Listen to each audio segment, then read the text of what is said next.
We really got to know each other was when she started dating my roommate, and she would come over and they'd be hanging out on the couch, and I'd walk in and I mean, to be honest, the conversation seemed to be a little bit stale, so I thought I would liven it up just a bit, and at that point I think I kind of knew, like, hey, I mean, this is a cool person. I like spending time with her. We first said we loved each other on the 4th of July at my parents' house. I was really upset about something, and he decided to tell me. And so when he said that, I was pretty sure it was going to be forever. As far as when I had the first inkling, it's really kind of scary, because when we had our first kiss, it's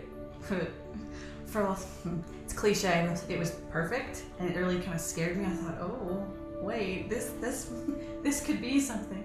And I told him that later, and I didn't want to freak him out initially, but so I wondered about it right at the beginning, but was pretty sure when he decided. He said he loved me. We got married at First Baptist in Jonesboro. We decided to have the church here, I mean, where we lived, where we worked, the community we were part of.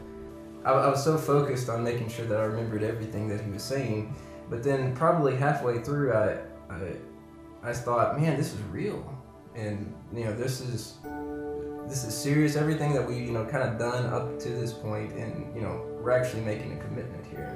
And I remember thinking that was heavy, and that was, but it was a good heavy. It was something that you knew was bigger than yourself.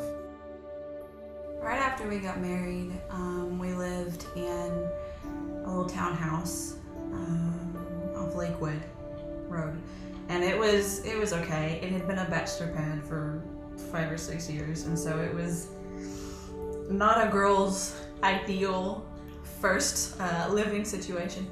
I made him promise me that we wouldn't stay in the townhouse very long. I was like, okay, 6 months or so, and then we need to find us a place. And he was pretty true to his word. After about 18 months being married, we had just moved into the house in October, and he started getting sick. I mean, it was December, I remember, because our nephew was being born. He was born on the 16th, and Mitchell had just gotten over a cold. And so we went down to Little Rock to see Judson, and he didn't want to hold him because he was afraid, he'd still have something.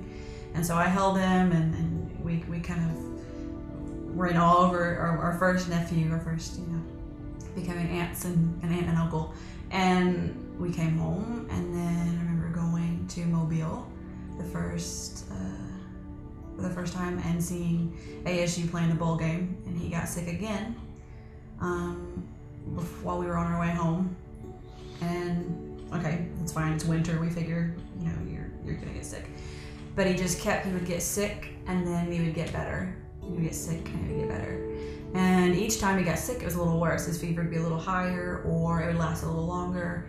And so in March, we went to the doctor for sinus infection or something, and they treated him and sent him home. But we went back, and he had pneumonia. The fact that you just keep getting sick, and then you get sick again, and then you get sick again, is something odd about that. They did blood work after pneumonia, and they found that he was anemic, and so they wanted him to run more blood work. The doctor told me, I'm going to set you up an appointment with an oncologist. And of course, I'm not really one to research or anything. I just, this is odd, but I don't really think it's anything big.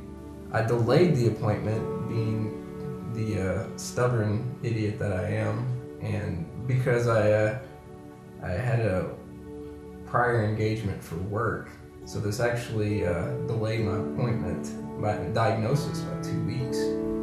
Thank God nothing happened that would have caused me to get sick in between the actual diagnosis, because I really had no idea what we were getting into. I go into the doctor's office, and I'm still running a fever, and of course he knows that's not good, having somebody who's anemic with a fever. And he tells me, I'm gonna test you for the whole gamut of what this could be. And I remember they drew 18 vials of blood, essentially just trying to figure out anything that it could have been. And he said, when we get results, we'll call and let you know. And I called him and said he needed to come back and he needed to bring his wife. And I remember him calling me, and he said he was upset, and he never gets upset. He never cries. He never does anything. And I could hear in his voice he was on the verge of tears. I remember her embracing me and telling me that we're gonna do this together, and whatever happens, we're gonna be okay. And so we go to the doctor, and he gives me the news. And he said it looks like acute leukemia. And Mitchell, I could see him out of the corner of my eye. His face just kind of drops. I remember Sam has essentially gone into caretaker mode. So I called his dad, and his dad was on the tractor, and I told him, and I had never heard his dad cry before. I don't think his dad has ever really cried, but he did. I didn't expect that, but I told him, and I said, you're gonna have to tell Rita, because I can't talk to her. He said, okay. He said, we'll be there in a little bit. And so I hung up and I called my parents. I hadn't cried at that point, but I went back in the back and I called my dad. I think picked up, and I said, and I had made them both get on the phone, so I only had to say it once, and that's when I cried the first time. The news spread quickly, especially having social media, and people just overwhelmingly embraced us. One thing I will always remember, we got there, and Troy Smith was already there. He was waiting on us in the lobby. I don't think he will ever know how grateful I was for that. His first round of chemo didn't work. That was the first time I think I'd actually considered the fact that he might not get better. They decided to go ahead and continue with chemo, but that it would be likely that he would need a transplant. Samantha had been sick longer than I had, but it wasn't aggressive, or it wasn't something that I guess just needed immediate attention. Not to undermine what she was going through, it's just we've been dealing with that a while. And prior to my diagnosis, we knew that there was something that we needed to fix, but we didn't know exactly what it was. And so then when Mitchell was diagnosed, it took a back seat for a little while. But even as he was sick, I just kept getting worse. And I was trying to take care of him, and I was exhausted, and it was hard to tell if that was a result of the stress from his treatment, or if I was just really going nuts, or just what the deal was. And so there would be times I would have to leave him in the hospital to come home and do my own checkup. I started to feel a mass. I couldn't swallow, and I didn't understand why. I would swallow, it would be hard. I went long enough that even when I would lay down at night to sleep, if I laid on my left side, I couldn't breathe as well as I should have. There was something pressing on my throat, on my airway. And it turned out that it was a 6-centimeter mass, with 4.5 of it being follicular carcinoma. By the time my doctor decided that yes, we need to take action and do something with you, it was around the time that Mitchell was going in for his transplant. And when I talked to the surgeon, I explained the situation with Mitchell, and he said, well, he takes priority because this is something it's time sensitive, the way that his stuff works at all. Everything has to line up on a schedule. And he said, so I'm going to refer you to Orange Jewish, and then as soon as he's done, they can do your surgery there. I remember her being in surgery and thinking, wow, this is different. You know, I've been the patient for the last 3, 4, 5 months, and now it's, you know, completely the opposite. And I just knew and wanted to make sure that I was as capable as she was when she took care of me as I would be if taking care of her.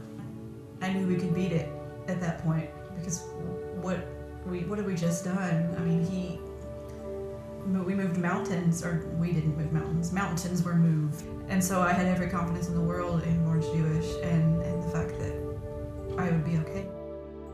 I knew that I had one more round of chemo prior to the transplant. And I watched a video on it, and everything I'd been told was that this one was bad. And I remember watching the video, and because I felt really good at that point. It was the best I'd felt in months prior to my transplant. And I told Sam, like, I don't want to do this. I'm in remission. I don't want to do this. And she's like, we just got one more to go. You've come this far. This is what they're recommending. Let's do this. It was one of the worst experiences I've ever had. You know, from my tongue hurting to, you know, just not being able to put down any food probably for a week or 2. Our bodies are broken. That's part of living in a world where we've messed things up. I mean, sin exists, and so we felt like, you know, God was hurting as much as we were. He was as upset as we were that we had to endure, that our bodies had not performed as they should. And he was with us anyway. He was in the middle of it, going through it with us. Since that point where I've actually been able to embrace grace, I think that I'm now better able to give it to other people. I don't feel like I had ever experienced the way church is supposed to be until I saw how First Baptist Jonesboro loved us.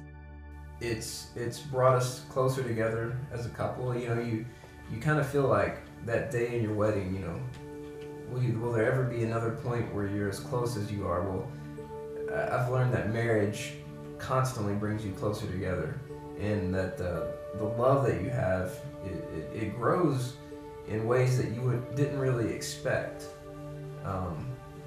You know, some of it's romantic, but some of it's just, you know, a deep friendship, a deep, intimate friendship with another person, and I think it's beautiful that God can bring 2 people together and make them one.